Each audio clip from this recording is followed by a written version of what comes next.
అంటే అవుననే మాట వినిపిస్తోంది. ఇది నేను అంటున్న మాట కాదు, నేరుగా రష్యా అంటున్న మాట. రష్యాతో యుద్ధంలో యుక్రెయిన్కు బ్రిటన్ మద్దతుగా నిలిచింది అంటూ రష్యా చెప్పుకొచ్చింది. బ్రిటన్కు రష్యా సీరియస్ వార్నింగ్. అవును, బ్రిటన్కు రష్యా సీరియస్ వార్నింగ్ ఇస్తూ ఉంది. శాంతి అంటూనే యుద్ధానికి బ్రిటన్ ఆయుధాలు సప్లై చేస్తోంది, కుయుక్తులు పన్నుతోంది, కుతంత్రాలు పన్నుతోంది. నమ్మక ద్రోహిరా నువ్వు. నమ్ముకున్న ఆ శాంతి మాటలను వక్రించి వంచి నువ్వు యుక్రెయిన్కి సప్లై చేస్తావా? ఇది రష్యా సినిమాటిక్. రష్యా చెబుతున్న మాటలని సినిమాటిక్ విలో చెప్పాలంటే యుద్ధంలో బ్రిటన్ కూడా భాగస్వామి అంటుంది రష్యా. యుక్రెయిన్కు సాయం చేస్తే విధ్వంసం తప్పదు, నిన్ను కూడా చంపేస్తామంటూ ఉంది ఇండైరెక్ట్గా. బ్రిటన్ నువ్వు తగిన మూల్యం చెల్లించుకోక తప్పదు అంటూ వార్నింగ్ ఇస్తుంది. యుక్రెయిన్కు బ్రిటన్ నుంచి భారీగా డ్రోన్ సరఫరా అవుతున్నాయంటూ చెప్పుకొస్తోంది రష్యా. ఏడాది చివరికల్లా 1,50,000 ఇన్ఫ్యాక్ట్ 1,50,000 బ్రిటన్ డ్రోన్స్ 1,50,000 బ్రిటన్ డ్రోన్లు తరలింపు జరిగే అవకాశం ఉంది అంటూ కూడా రష్యా చెప్పుకొచ్చింది. బ్రిటన్ ఇచ్చిన డ్రోన్లతోనే దాడులు చేస్తోంది యుక్రెయిన్ తమపై అంటూ రష్యా ఇక్కడ చెప్తూ ఉంది. తమ భూభాగంలోని సుదూర ప్రాంతాలపై బ్రిటన్ ఆయుధాలతో దాడి జరిగింది అంటే రష్యాలోని కొన్ని భూభాగాల మీద ఇటు బ్రిటన్ ఇచ్చిన ఆయుధాలతోని యుక్రెయిన్ దాడి చేస్తుందనేది రష్యా వాదన. రష్యా యుక్రెయిన్ మధ్య యుద్ధం ముదురుతూ ఉంది. బ్రిటన్కు రష్యా వార్నింగ్తో యూరోప్లో కొత్త టెన్షన్ నెలకొంది. అసలు ఏం జరిగింది? రష్యా ఏమంటుందంటే UK will pay the price over drones used in Ukrainian strikes అంటూ చెబుతూ ఉంది. నువ్వు భారీ మూల్యం చెల్లించుకోక తప్పదు బ్రిటన్, గుర్తుపెట్టుకో. బ్రిటన్ వింటున్నావా అని చెప్పి వార్నింగ్ ఇస్తూ ఉంది రష్యా బ్రిటన్కి. నువ్వు దీనికి భారీ మూల్యం చెల్లించుకోక తప్పదు, దీనికి తగిన మూల్యం చెల్లించుకుంటావంటోంది. అసలు ఏం జరిగింది? మాస్కోకి, కియవ్కి అండ్ లండన్కి వచ్చి ఏం జరుగుతూ ఉంది? ఇంట్రెస్టింగ్ డిస్కషన్ ఇది. ఇంతవరకు ఒక ఎత్తు, ఇప్పుడు ఒక ఎత్తు అనుకోవాలా? అమెరికా వరకు అనుకున్న సందర్భం, ఇప్పుడు బ్రిటన్ గురించి మాట్లాడుతుంది రష్యా. ఏమంటోంది? బ్రిటన్ కావాలని ఈ యుద్ధాన్ని ఎస్కలేట్ చేస్తూ ఉంది. ఇక్కడ యుక్రెయిన్ని ఉగ్రవాద దాడులుగా అభివర్ణిస్తూ ఉంది రష్యా.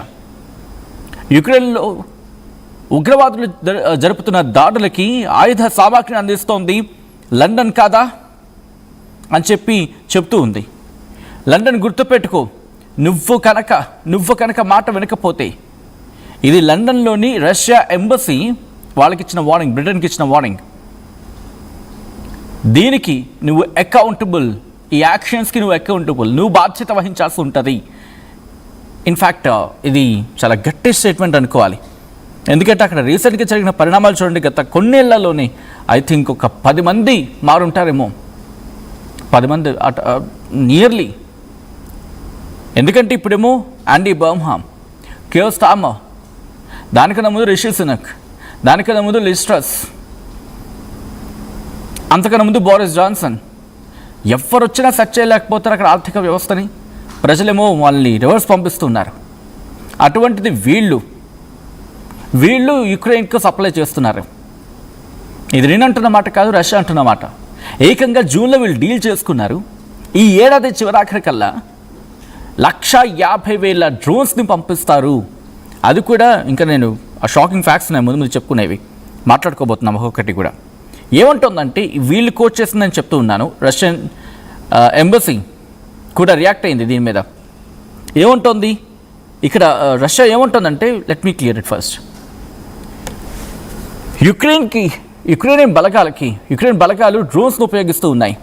అవి కూడా 2 బ్రిటిష్ మ్యానుఫ్యాక్చర్డ్ కంపెనీస్. అవి కూడా ఏంటవి? లాంగ్ రేంజ్ అటాక్స్కి. రష్యాలో లాంగ్ రేంజ్ అటాక్స్కి గత 6 నెలలుగా 2 బ్రిటిష్ మ్యానుఫ్యాక్చరింగ్ యూనిట్స్ సప్లై చేయడం జరుగుతుందని చెప్పి ఇక్కడ మల్టిపుల్ యుక్రెయిన్ మిలిటరీ సోర్సెస్ అని కోట్ చేస్తూ బ్రిటన్కి చెందిన అనార్మ్డ్ వెహికల్స్, యుఏవి అంటే డ్రోన్స్, వీటిని డిప్లాయ్ చేయడం జరుగుతోంది. ఎక్కడెక్కడ? రష్యాలోని ఇండస్ట్రియల్ మిలిటరీ టార్గెట్స్ని బేస్ చేసుకొని, లేకపోతే వాటిని టార్గెట్ చేసుకొని, దాంట్లో ఆయిల్ రిఫైనరీస్ ఉన్నాయి. ఎక్కడెక్కడది? వోల్గోగ్రాడ్, అలాగే యారోస్లావ్, ఈ ప్రాంతాల్లో ఆయిల్ రిఫైనరీస్ ఉన్నాయి, ఇండస్ట్రీస్ ఉన్నాయి, మిలిటరీ ఫెసిలిటీస్ ఉన్నాయి. వీటిని టార్గెట్ చేసుకొని బ్రిటన్ అనార్మ్డ్ వెహికల్స్ అంటే డ్రోన్స్ని యుక్రెయిన్ రష్యా మీద దాడికి ప్రయోగిస్తోందనేది ఇక్కడ రష్యా అంటున్న వాదన. ఇంకా ఏముంటోంది, London is deliberately opting for an escalation of the Ukraine crisis while hypocritically professing a desire for peace. London is deliberately opting for an escalation of the Ukraine crisis. Ukraine crisis మరింత escalate కావాలని చెప్పి London చాలా చాలా చాలా కోరుకుంటోంది. While hypocritically professing a desire for peace అంటే ఒక పక్క యుద్ధం యుద్ధం ఇంకా పెరగాలని తీవ్రంగా కోరుకుంటూ ఉంటే, ఇంకోవైపేమో హిపోక్రటిక్గా మాట్లాడుతూ డిజైర్, పీస్ డిజైర్, శాంతి కావాలి, శాంతి కాముకులం అని చెప్తూ ఉన్నారు. ఇది రష్యా అంటున్నమాట. అయితే ఇదే అంశానికి సంబంధించి ప్రస్తుతం యూకే ప్రైమ్ మినిస్టర్ రీసెంట్గానే అపాయింట్ అయ్యారు. ఆయన యూకే ప్రైమ్ మినిస్టర్ యాండీ బర్న్హామ్ కూడా రియాక్ట్ అవుతున్న సందర్భం. ఒకసారి ఆయన ట్వీట్ చేశారు, ఆ ట్వీట్ని చూసే ప్రయత్నం చేద్దాం. ఇంట్రెస్టింగ్ డెవలప్మెంట్స్, ఎందుకంటే ఇప్పుడిప్పుడే ప్రధానంగా వచ్చిన వ్యక్తికి వెంటనే దీని మీద వెళ్ళే అవకాశం ఉంటుందా? Okay, before that Russian embassy, మనం అనుకున్నాం కదా రష్యన్ ఎంబసీ ట్వీట్ చేసిందని చెప్పి, అదే ఇది. Seeking to contain Russia by proxy, the UK is acting as an accomplice and co-perpetrator of the bloody crimes and terrorist attacks committed by Ukrainian neo-Nazis. London's actions will inevitably carry consequences for which it will have to answer. అని చెప్పి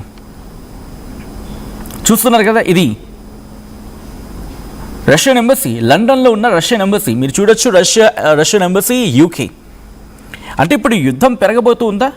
ఇక్కడ వాళ్ళు ఏమంటున్నారంటే, Britain గత కొన్నేళ్లుగా, మరి ముఖ్యంగా 2022 ఫిబ్రవరిలో యుద్ధం ప్రారంభమైనప్పటి నుంచి వీళ్ళు ఆర్మ్స్ని సప్లై చేస్తూ ఉన్నారు. అంటే మిలిటరీ బ్యాకింగ్, అంటే మిలిటరీ పరంగా సపోర్ట్ ఇస్తూ ఉన్నారు యుక్రెయిన్కి బ్రిటన్ అనేది రష్యా వాదన. గత జూన్లోని ఏకంగా 150,000 డ్రోన్స్ని యుక్రెయిన్కు అందించేందుకు లండన్ ప్రతిన పూనింది, ఒట్టుపెట్టుకుంది. అవి ఈ ఎండ్ ఆఫ్ ది ఇయర్ కల్లా సప్లై చేసేందుకు. అవి ఏంటి? Long range Storm shadow cruise missiles supply చేసేందుకు. ఇది రష్యా లోపల భాగాలకి, అంటే రష్యా లోపల భాగాలంటే కీలకమైన టార్గెట్స్ ఉన్నాయి కదా, మనం మాట్లాడుకున్నాం, వాటిని టార్గెట్ చేసుకునేందుకు. సో ఇక్కడ ఇంట్రెస్టింగ్ డెవలప్మెంట్ కింద మారిపోయే అవకాశం ఉంటుంది. అప్పుడు ఇప్పుడు దాడుల్ని తీవ్రతరం చేసేందుకు, యుక్రెయిన్ దాడుల్ని తీవ్రతరం చేసేందుకు వీళ్ళు సహకరించబోతూ ఉన్నారు అనేది ఇక్కడ రష్యా వాదన. ఇంకా ఏమంటుందంటే మాస్కో, ఇన్ ద సెన్స్ రష్యా ఏమంటుందంటే, western weapon deliveries, intelligence sharing, targeting assistance, ఇవన్నీ కూడా నేటో కంట్రీస్ని యుద్ధంలోకి నేరుగా లాగడమే. Great in means of a statement refer చేసినప్పుడు. ఎందుకంటే అంత పెద్ద పదం వాడడం, I think, correct me if I'm wrong, జియో పాలిటిక్స్ని ఫాలో చేస్తున్న వాళ్ళందరికీ అర్థమైపోతుంది. ఎందుకంటే ఇంతవరకు నేటో ప్రస్తావన ఎక్కడా తీసుకురాలేదు. ఏ యుక్రెయిన్ అయితే నేటోలో కలవాలని చెప్పి ప్రయత్నం చేసినప్పుడు తిరిగి